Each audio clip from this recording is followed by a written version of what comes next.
going to be the best day of my life.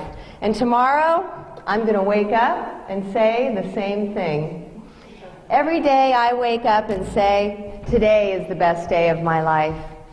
Because I know that no matter what the conditions of my life are, that each day is a precious opportunity to shine my light, to radiate love and compassion, and to spread joy and kindness. Several years ago, I set out on a spiritual path that awakened me to the grace, beauty, and symmetry of life. I became aware that the life force that was illuminating me was the same life force that illuminates all living things and beings.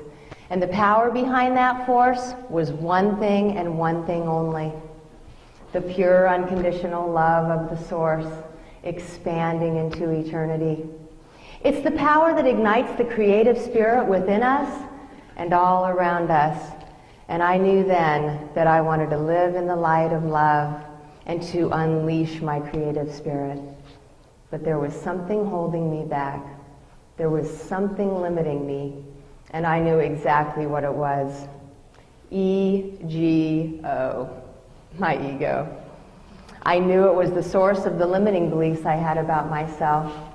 And so I said, game on. My creative spirit versus my ego mind. Overcoming the limitations of our ego is the biggest challenge of our lives. But it's what we're here to do. To rise up out of our egos so we can set our spirits free. And so I became determined. I was aware that the limiting beliefs I had about myself were coming from my past experiences.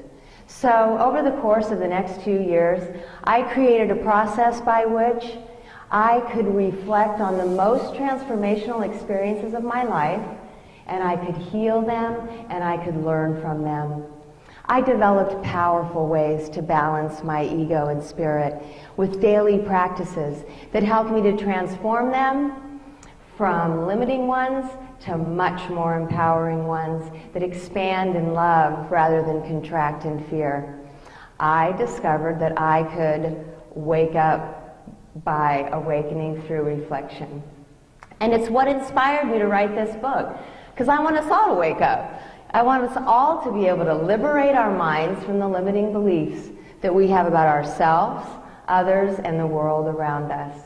Now what I'd like you to do, remember that thought that you shared with your neighbor earlier? The one I told you to hold on to?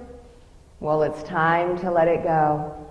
So now, instead of saying, I am not enough, turn to your neighbor and say the truth. I am enough.